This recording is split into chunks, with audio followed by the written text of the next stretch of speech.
Selamat malam Bapak Ibu, Saudara-saudari sekalian, umat-umat Tuhan yang berada di Petra Tunheim Memorial Church dan juga umat-umat Tuhan dimanapun saudara-saudari berada yang menyaksikan siaran kebaktian pertengahan minggu pada malam hari ini. Kita patut bersuka cita dan bersyukur kepada Tuhan oleh sebab kasih dan kemurahan Tuhan dan juga pemeliharaan Tuhan boleh berlaku kepada kita hingga kita boleh dalam keadaan sehat hingga pada saat ini. Sebelum kita memulai perbaktian kita, terlebih dahulu kita mengundang kehadiran Roh Kudus di dalam hati dan pikiran kita melalui doa dalam hati.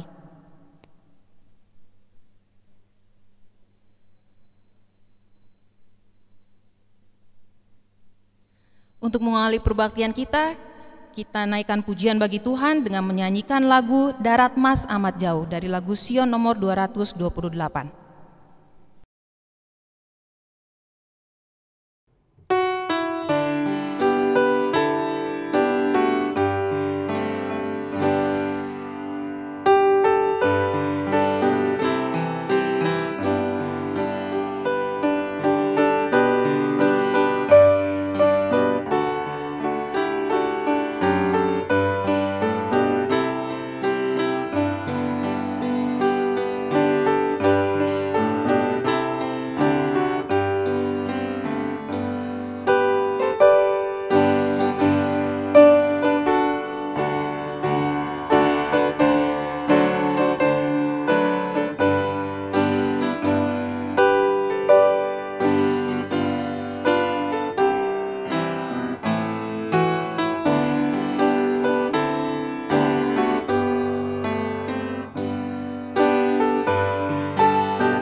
Mengawali perbaktian ini, kita akan terlebih dahulu berdoa dan doa pembuka akan dilayangkan oleh Bapak Glenn Sianipar. Mari kita sama-sama berdoa. Tuhan Bapa kami di surga, kami bersyukur untuk kasih dan kemurahan Tuhan yang telah Engkau anugerahkan kepada masing-masing kami secara berlimpah-limpah. Terima kasih untuk pimpinan yang Tuhan sudah berikan kepada kami hingga pertengahan minggu ini. Terima kasih Tuhan untuk kesempatan kembali Tuhan berbicara kepada kami melalui hamba-Mu yang telah Engkau pilih dan Engkau asingkan untuk berbicara kepada kami, Pendeta Paul Emerson Sai. Biarlah Roh-Mu dua kali ganda menjadi bagian hamba-Mu ini, supaya Tuhanlah yang berbicara melalui hamba-Mu ini. Dan ketika kami mendengarkan pekabaran firman Tuhan ini, maka kehidupan kami akan ditransformasikan menjadi semakin serupa dengan Yesus. Terima kasih Bapa untuk menyertai kami, menganugerahkan Roh Kudus Tuhan sepanjang perbaktian ini. Dalam nama Yesus kami berdoa. Amin.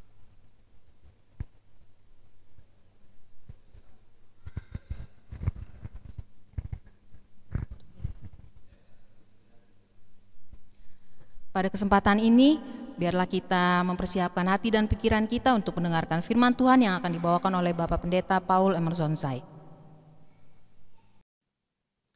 Shalom saudara-saudara, selamat malam buat kita semua, selamat beribadah. Kita puji Tuhan oleh karena pada malam permintaan doa ini Tuhan masih memberikan kepada kita kesehatan. Dan satu sukacita tidak terasa 1 minggu, 2 minggu, bahkan sekarang kita sudah tiba di akhir, di penghujung di bulan Maret 2021. Sebelumnya kita kembali berdoa untuk meminta kuasa Tuhan. Bapa di sorga, Bapa yang penuh kasih, hati kami bersuka oleh karena memiliki kesempatan mendengarkan suara-Mu. Biarlah kiranya firman yang kami dengarkan pada malam hari ini menolong kami lebih setia dan lebih kuat menghadapi hari-hari yang penuh tantangan, terlebih menyambut kedatangan Yesus yang kedua kali. Berkati hamba-Mu yang menyampaikan, di dalam nama Yesus kami berdoa dan mengucap syukur. Amin. Saudaraku yang kasih dalam Tuhan, pertentangan tidak pernah berhenti sepanjang zaman. Bahkan dimulai dari sorga, antara pasukan iblis Lucifer dengan pasukan sorga. Di dalam Wahyu pasal 12 kita tahu bagaimana sejarahnya. Akhirnya pasukan daripada iblis harus dibuang ke bumi. Dan sekarang bumi di mana kita berada menjadi tempat ajang pertentangan yang tidak pernah berhenti sampai hari ini. Saudara-saudaraku, saya mau mengajak kita pada malam hari ini berbicara tentang pertentangan. Ada apa, saudara-saudara? Di dalam Yohanes pasal 7 ayat 43, maka timbullah pertentangan di antara orang banyak karena Dia. Saudara-saudara yang kasih dalam Tuhan, ternyata datangnya Yesus ke atas dunia ini juga membawa pertentangan. Sementara Yesus berkata, "Aku datang mau membawa damai." Membawa perdamaian antara dunia dengan sorga. Tetapi di saat yang sama terjadi juga pertentangan akan kehadirannya. Saudara-saudaraku, Rasul Paulus menasihati Timotius. Hai Timotius, peliharalah apa yang telah dipercayakan kepadamu. Hindarilah omongan yang kosong dan yang tidak suci, dan pertentangan-pertentangan yang berasal dari apa yang disebut pengetahuan. Karena ada beberapa orang yang mengajarkannya demikian, dan dengan demikian telah menyimpang dari iman. Kasih karunia menyertai kamu. 1 Timotius 6 ayat 20 dan 21. Saudara-saudaraku yang kasih dalam Tuhan, firman Tuhan ini yang kita sudah terima. Firman Tuhan ini yang kita sudah pelajari. Bahkan kita imani dan kita juga sampaikan kepada orang lain.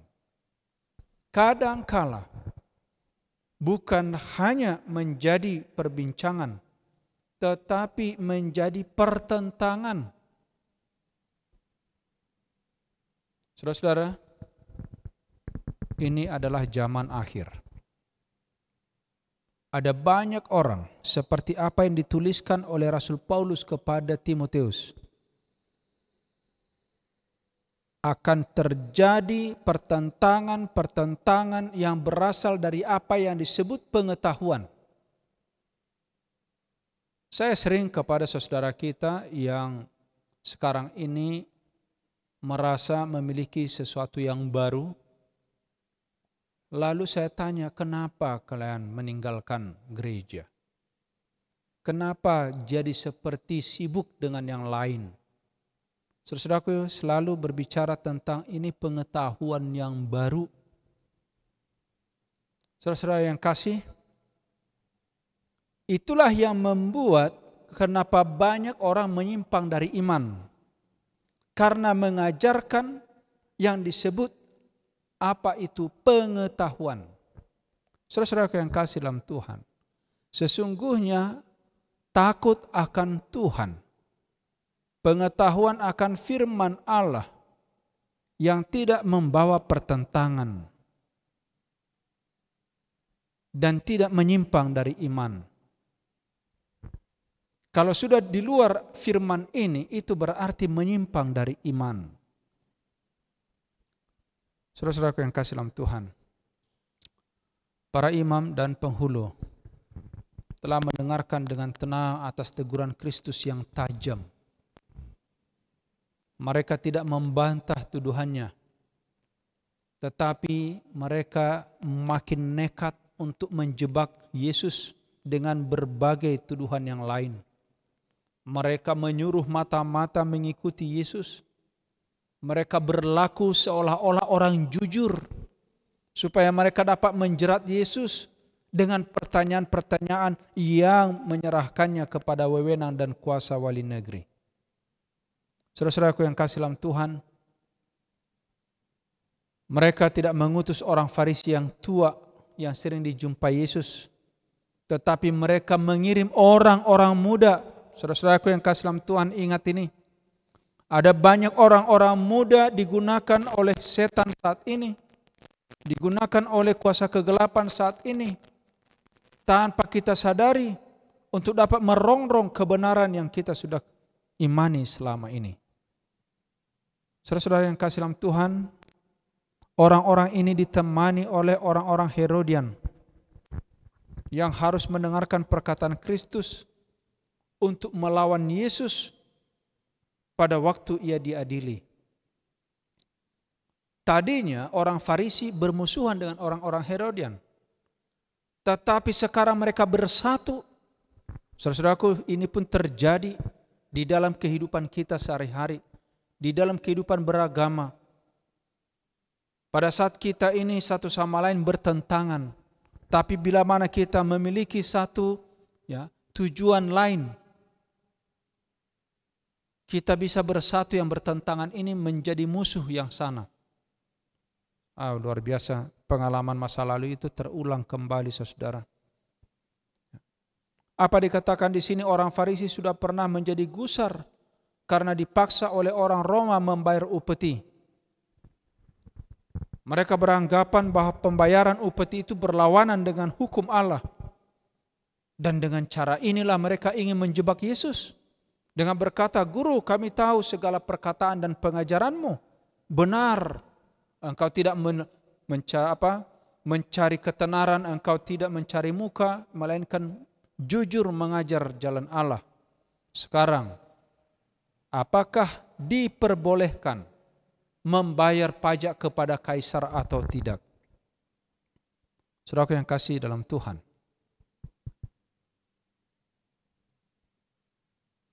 di dalam tulisan inspirasi perkataan, "Kami tahu bahwa engkau adalah seorang yang jujur mengajar jalan Allah." Sekiranya itu merupakan pengakuan yang dari hati, itu adalah pengakuan yang luar biasa. Tetapi ingat, ini bukan pengakuan yang luar biasa dari hati yang tulus, tetapi ini adalah merupakan perkataan yang diucapkan menipu. Meskipun demikian, kesaksian mereka benar adanya. Saudara-saudaraku, bahasa yang lurus tidak selamanya diucapkan dengan lurus, tetapi justru di ujungnya ada maksud untuk menjebak. Saudara-saudara, mereka menganggap pada waktu mengadakan pertanyaan itu kepada Yesus,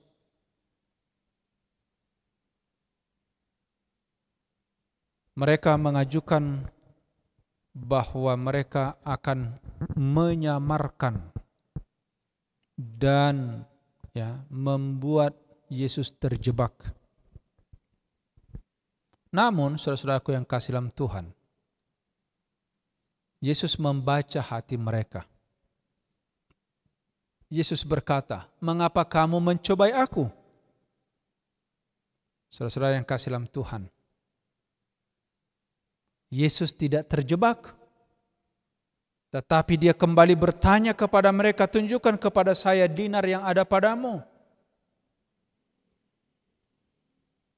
Lalu gambar siapa dan tulisan apakah yang ada padanya? Lalu jawab mereka, gambar dan tulisan Kaisar.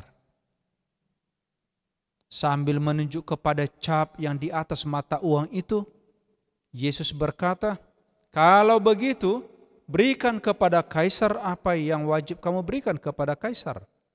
Dan berikan juga kepada Allah apa yang wajib engkau berikan kepada Allah. Saudaraku yang kasih, jawaban Yesus tidaklah diharapkan oleh mata-mata itu.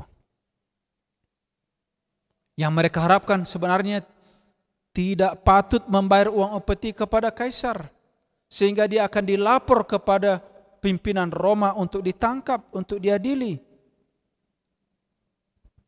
Dan sekiranya juga dia berkata patut membayar uang upeti, mereka merencanakan hendak menuduh dia kepada orang banyak menentang hukum Allah. Wow, saudara-saudaraku yang kasih, memang dalam menghadapi orang-orang yang mencari-cari kesalahan, yang mencari jebakan-jebakan, kita harus bijaksana. Karena kalau kita jawab sembarangan, saudara-saudaraku, walaupun tulus, itu bisa membuat kita terjebak. Kalau Yesus tadi katakan tidak boleh bayar, maka mereka akan berkata, dia mengkhianat kepada orang Roma, melawan Roma. Kalau dia katakan membayar, oh dia sudah melanggar hukum Allah. Tapi Yesus memberikan kepada mereka jawaban yang cukup telak. Gambar siapa yang ada pada dinar itu. Saudara-saudara yang kasih dalam Tuhan, malam hari ini jawab Kristus bukannya jawab untuk menghindar, melainkan dia memberikan satu jawaban yang berterus terang. Makanya dia pegang itu mata uang dari orang Roma di tangannya, di mana tertera gambar dan tulisan Kaisar di sana. Saudara-saudaraku yang kasih dalam Tuhan, Alkitab, firman Tuhan tidak pernah melarang kita untuk berbuat kewajiban kita kepada negara. Berikan kewajibanmu kepada negara, kepada pemerintah, dan berikan juga kewajibanmu kepada Allah. Berilah kepada Allah apa yang wajib kamu berikan kepada Allah, kata juru selamat itu. Sekiranya mereka telah memenuhi kewajiban mereka kepada Allah dengan setia, tentunya bangsa ini tidak akan menjadi bangsa yang terpecah belah di hadapan orang lain. Saudara-saudaraku yang kasih dalam Tuhan, orang Farisi pada saat mendengarkan jawaban itu menjadi heran. Dan sekarang mereka mulai meninggalkan Yesus. Oleh karena dia sudah menemplak kepura-puraan mereka, kecongkakan mereka. Di dalam pikiran banyak orang satu pertanyaan yang sukar untuk dibereskan. Sekarang dengan sederhana Tuhan jawab. Saudara yang kasih di dalam Tuhan, tidak lama berselang Yesus mendiamkan orang banyak atas pertanyaan yang menjebak itu. Sekarang datang rombongan yang lain, yaitu orang Saduki. Saudara-saudaraku, orang Farisi bertentangan dengan orang Saduki dalam faham tentang adat istiadat, mengenai tradisi. Kenapa? Karena orang Farisi sudah terbiasa dengan tradisi lahiriah, mencuci, berpuasa, berdoa panjang-panjang, mempunyai sifat suka menunjukkan pemberian derma mereka. tetapi mereka meniadakan hukum Allah dengan mengajarkan ajaran manusia. Saudara-saudaraku, ini ditolak oleh orang Saduki. Orang Saduki mempercayai Alkitab sebagian besar, dan mereka menganggap bahwa Alkitab ini adalah merupakan peraturan budi pekerti. Namun, tetap juga dalam kenyataan mereka tidak beriman sepenuhnya kepada firman Allah. Orang Saduki menolak ajaran Yesus, khususnya mengenai kebangkitan. Saudara-saudaraku, mereka percaya bahwa setelah menciptakan manusia, Allah meninggalkan dia pada dirinya sendiri dan tidak bergantung pada pengaruh yang lebih tinggi. Artinya manusia hidup bebas mengendalikan dirinya. Dan nasib manusia itu ada di tangan manusia sendiri. Orang Saduki menyangkal bahwa roh Allah bekerja dengan perantaraan manusia. Meskipun dengan demikian, orang-orang ini tetap berusaha untuk mendekati Yesus.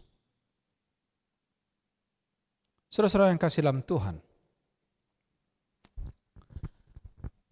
Kristus sedang berusaha untuk menunjukkan kepada orang Saduki tentang satu kuasa ilahi yang menimbulkan akibat yang melebihi kodrat alam.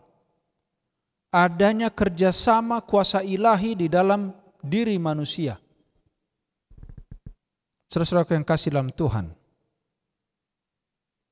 Yesus menyatakan pekerjaan kuasa ilahi dalam kebajikan dan belas kasihan.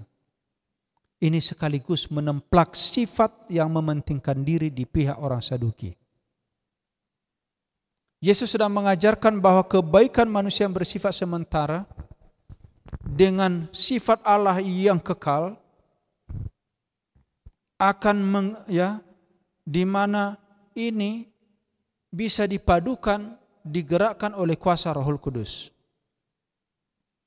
Yesus sedang memberikan kepada mereka satu pemahaman bahwa apa yang sekarang ini mereka pikirkan bergantung kepada manusia itu adalah satu kesalahan. Dan perubahan itu hanya dapat didapatkan bila mana mereka dituntun oleh Roh. Di satu sisi orang Farisi terbiasa dengan namanya tadi tradisi. Mereka merasa disucikan, dibenarkan, diselamatkan oleh karena perbuatan-perbuatan tradisi-tradisi manusia. Di sisi yang lain ada orang Saduki yang mementingkan diri, yang merasa bahwa manusia juga bisa melakukan keselamatan atas dirinya tanpa tuntunan Roh Kudus. Saudara yang kasih dalam Tuhan, dalam mencari pertentangan dengan Yesus, orang Yahudi, khususnya orang Saduki ini, ingin menjatuhkan nama baiknya, nama baik Yesus. Apa itu saudaraku? Masalah kebangkitan. Orang Saduki memberikan pertimbangan bahwa jika tubuh harus terdiri dari unsur yang sama dalam keadaannya yang baka, sebagaimana dalam keadaan yang fana, maka bila dibangkitkan dari antara orang mati, tubuh itu harus mempunyai darah dan daging, dan harus melanjutkan hidup di dunia abadi yang terganggu di dunia ini. Sehingga mereka menarik satu kesimpulan, bahwa hubungan duniawi akan diteruskan, suami istri akan tetap kembali disatukan, perkawinan disempurnakan dengan segala perkara, berjalan seperti di dunia ini nanti di sorga. Hawa nafsu dalam kehidupan abadi akan didapatkan juga. Saudara-saudara yang kasih dalam Tuhan, dalam jawaban atas pertanyaan mereka, Yesus sedang mengangkat satu penutup atau tudung dari kehidupan di masa depan. Apa dikatakan oleh Yesus? Karena pada waktu kebangkitan, orang tidak kawin dan tidak dikawinkan, melainkan hidup seperti malaikat di sorga. Saudara-saudara yang kasih dalam Tuhan, Yesus sedang menunjukkan bahwa orang Saduki sudah salah dalam kepercayaan mereka. Saudara-saudaraku yang kasih dalam Tuhan, kadang-kadang walaupun kita membaca Alkitab, kita percaya kepada Tuhan, tetapi kita tidak pernah lepas dari pemikiran-pemikiran duniawi. Tidak pernah lepas dari ajaran-ajaran tradisi-tradisi duniawi. Itu makanya walaupun kita menyebut orang Kristen, menyebut pengikut Yesus, tapi hidup kita tidak pernah berubah. Di dalam Matius pasal 22, inilah kata-kata Yesus kepada orang Saduki. Saya baca mulai ayat 23. Pada hari itu datanglah kepada Yesus beberapa orang Saduki yang berpendapat bahwa tidak ada kebangkitan. Mereka bertanya kepadanya, "Guru, Musa mengatakan bahwa jika seorang mati dengan tidak meninggalkan anak, saudaranya harus kawin dengan istrinya itu dan membangkitkan keturunan bagi saudaranya itu. Tetapi di antara kami ada 7 yang bersaudara. Pertama kawin, tetapi kemudian mati. Dan karena tidak mempunyai keturunan, ia meninggalkan istrinya itu bagi saudaranya. Demikian juga yang kedua, yang ketiga, sampai dengan yang ke-7. Dan akhirnya, sesudah mereka semua, perempuan itu pun mati." Ayat 28. Siapakah di antara ke-7 orang itu yang menjadi suami perempuan itu pada hari kebangkitan? Sebab mereka semua telah beristrikan dia. Inilah jawaban Yesus. Yesus menjawab mereka, "Kamu sesat, sebab kamu tidak mengerti kitab suci maupun kuasa Allah. Karena pada waktu kebangkitan, orang tidak kawin dan tidak dikawinkan, melainkan hidup seperti malaikat di sorga." Tetapi tentang kebangkitan orang-orang mati, tidakkah kamu baca apa yang difirmankan oleh Allah ketika ia bersabda, "Akulah Allah Abraham, Allah Ishak dan Allah Yakub." Ia bukanlah Allah orang mati, melainkan orang hidup. Saudara-saudaraku yang kasih dalam Tuhan, Yesus tidak menuduh mereka sebagaimana menuduh orang Farisi dengan kepura-puraan. Tetapi Yesus sekarang ini dengan tegas menemplak kekeliruan mereka. Orang Saduki selama ini membanggakan diri sebagai orang yang paling tekun pada kitab suci. Tapi sekarang Yesus mengatakan, menunjukkan bahwa mereka tidak mengerti maknanya. Saudara-saudaraku yang kasih dalam Tuhan, apa yang dimaksudkan pelajaran pada malam hari ini? Ini berbicara tentang pengetahuan yang benar. Saudara-saudara yang kasih, saya banyak bertemu selama 30 tahun lebih dalam penggembalaan ini. Orang-orang yang sudah membaca Alkitab bahkan berpuluh kali dengan semangat. Tetapi kebenaran tidak ditemukan.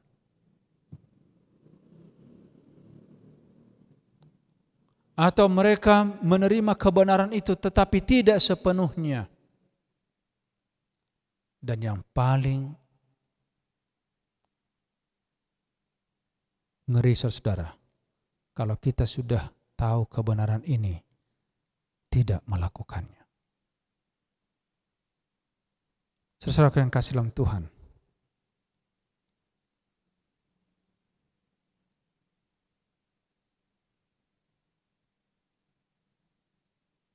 ahli Taurat sudah dekat pada kerajaan Allah. Ia mengakui perbuatan kebenaran sebagai sesuatu yang lebih berkenan kepada Allah daripada korban dan persembahan. Tetapi ada satu hal yang harus diingat, bahwa dia harus mengakui tabiat ilahi daripada Kristus. Ada banyak orang, saudaraku, di atas dunia ini yang memiliki keyakinan kepada Yesus, tetapi tidak percaya, tidak menurut kepada perintah-perintahnya. Orang Yahudi menerima Alkitab, firman Allah, hukum Taurat, tapi tidak menerima Yesus. Posisi kita harus ada di tengah. Kita harus terima Yesus, kita juga harus terima firman. Segala pertentangan-pertentangan, ajaran-ajaran, saudara-saudaraku, sebagaimana tadi ayat inti kita harus hindarkan perseteruan, pertentangan. Tadi kehadiran Yesus di tengah-tengah orang Farisi, orang Saduki menjadi pertentangan. Di tengah-tengah kita kehadiran Yesus harusnya membawa damai. Biarlah pada malam hari ini, sebagaimana nasihat Rasul Paulus tadi kepada Timotius, hindari omongan yang kosong, persoalan yang dicari-cari, yang disebut dengan pengetahuan, saudaraku, supaya kita berpeganglah kepada firman, kepada perkataan Yesus, agar kita tidak lari dari iman. Inilah harapan saya dan doa kita, supaya kita sibuk terhadap firman Tuhan yang benar, bukan sibuk terhadap apa kata manusia, tradisi, dan pemikiran-pemikiran yang dangkal. Karena hari ini adalah malam permintaan doa. Kita akan berdoa. Mari kita doakan apa nanti yang kita inginkan kepada Tuhan, sampaikan di tengah-tengah doa kita.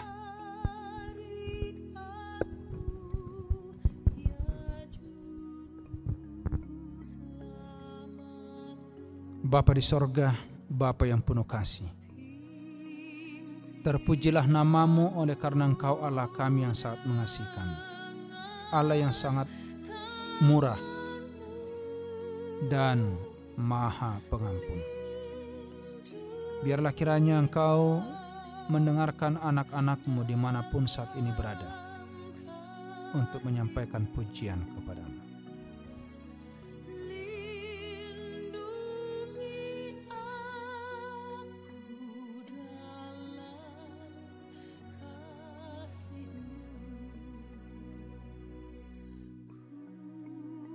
Bapa, kami adalah manusia berdosa. Seringkali kami jatuh di dalam pencobaan. Oleh karena kami berada di dunia yang penuh dosa ini, saat ini kami datang kepada Tuhan memohon pengampunan. Kiranya sendengkan telinga-Mu.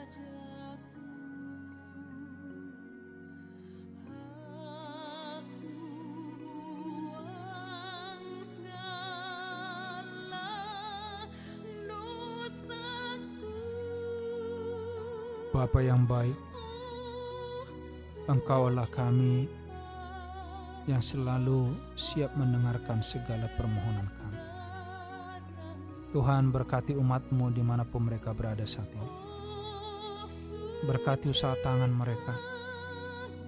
Berkati semua yang mereka rencanakan untuk kebaikan bagi keluarga, terlebih untuk pelayanan bagi pekerjaan Tuhan. Memberkati anak-anak yang Tuhan karuniakan dalam setiap keluarga. Memberikan sukacita, damai sejahtera, sehingga di mana ada keluarga, di situ cahaya kemuliaan Tuhan bersinar, dan sukacita yang datang dari Tuhan menjadi bagian mereka. Bagi yang sakit, tumpangkan tangan-Mu yang penuh kesembuhan. Yang sedang berduka Engkau hiburkan, yang lemah iman Engkau kuatkan ya Bapa. Kami berdoa untuk jemaat Tuhan di dalam pelayanan. Kiranya Engkau campur tangan, ajari kami untuk boleh bekerja sama, memelihara hubungan yang baik satu dengan yang lain. Demikian juga memajukan pekerjaan-Mu melalui pelayanan dan penginjilan. Memberkati pimpinan kami di dalam organisasi ini, pelayan semua, mulai dari yang tertinggi sampai kepada jemaat-Mu.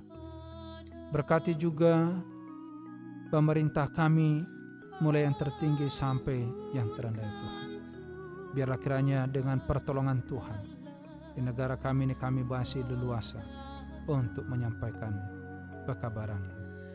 Bapa, kami memohon Engkau tunjukkan kepada kami jiwa-jiwa yang boleh kami tuntun ke dalam kemuliaan Tuhan, agar mereka juga memperoleh keselamatan sebagaimana firman-Mu yang kami dengarkan, tidak terjebak kepada ajaran tradisi manusia yang sudah melanda dunia. Bila masih ada yang mau meminta sesuatu kepada Tuhan, kiranya Tuhan dengarkan mereka.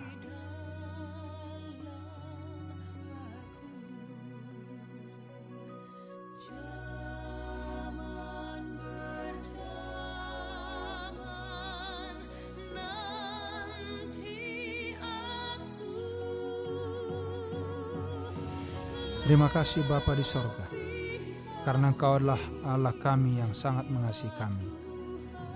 Biarlah kiranya firman-Mu yang kami sudah dengarkan, segala pertentangan, omongan yang kosong, pengetahuan yang datang dari dunia ini, boleh kami hindarkan, kami jauhkan, supaya iman kami dibangun di dalam kebenaran dari firman-Mu saja. Terima kasih untuk kesempatan kami boleh beribadah pada malam hari ini. Kiranya kasih karunia Tuhan Yesus, kasih Allah Bapa, persekutuan Roh Kudus, memberkati kami dari sekarang sampai Maranatha. Di dalam nama Yesus kami sambut berkat-Mu. Amin. Untuk mengakhiri perbaktian kita kembali memuji nama Tuhan dengan menyanyikan lagu Roh Suci Turun Padaku dari lagu Sion nomor 246.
Kita bersatu dalam doa.